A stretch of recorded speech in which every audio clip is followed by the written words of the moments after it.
Bismillahirrahmanirrahim. Assalamualaikum warahmatullahi wabarakatuh. Allah berfirman dalam Al-Quran surat Al-Baqarah ayat 2. Bismillahirrahmanirrahim. Al-Quran ini tidak ada keraguan padanya dan petunjuk bagi yang bertakwa. Shadaqallahul azim.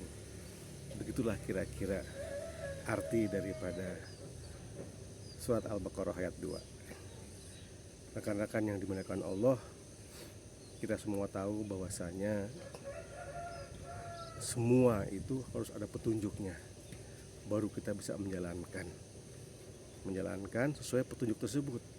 Misalnya dalam perusahaan tentu ada SOP, standar operasional prosedur. Begitu juga pabrik-pabrik yang memproduksi suatu barang, mobil misalnya, atau lemari yang bisa dibongkar pasang, motor misalnya, semua ada petunjuknya, sehingga kita bisa menggunakan dan bisa memanfaatkan alat yang diproduksi tersebut dengan membaca petunjuknya. Begitu juga dengan kehidupan kita sehari-hari.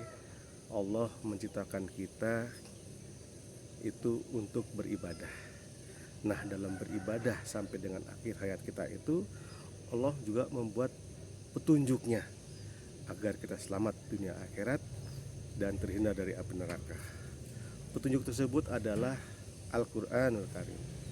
Jadi rekan-rekan yang dimuliakan Allah, sungguh sangat rugi kalau dalam menjalani hidup ini kita tidak menggunakan pedoman, kita tidak menggunakan Al-Quran, sehingga apa-apa yang kita putuskan, apa-apa yang kita jalankan tentu tidak sesuai kadang-kadang dengan keinginan Allah, karena kita mengarang-arang.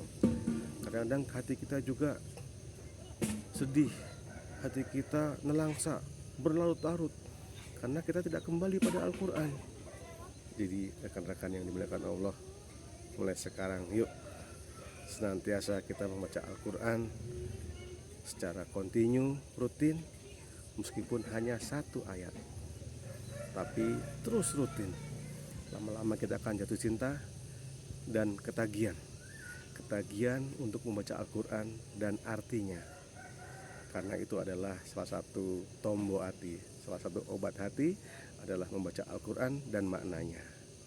Rekan-rekan yang dimuliakan Allah, hidup ini sangat terlalu singkat.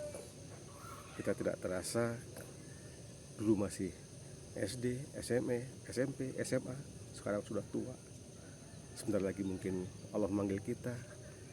Jadi sangat disayangkan kalau kita tidak mengumpulkan bekal di akhirat kelak. Sehingga kalau kita sudah Allah panggil, insya Allah kita cukup dengan bekal yang kita kumpulkan. Karena kematian itu tidak bisa diundur barang sebentar pun dan tidak bisa dipercepat. Untuk itu rekan-rekan, tidak ada kata terlambat untuk memulai sesuatu yang baik, terutama membaca Al-Quran dan maknanya, agar hidup kita tenang, hati lapang, dan kita bisa menjadi orang yang pemaaf. Demikian yang saya sampaikan, semoga bermanfaat. Sudah barang tentu datangnya dari Allah satu kebenaran dan dari saya satu kesalahan, dan saya mohon maaf dan mohon ampun kepadanya. Billahi taufik wal hidayah. Assalamualaikum warahmatullahi wabarakatuh.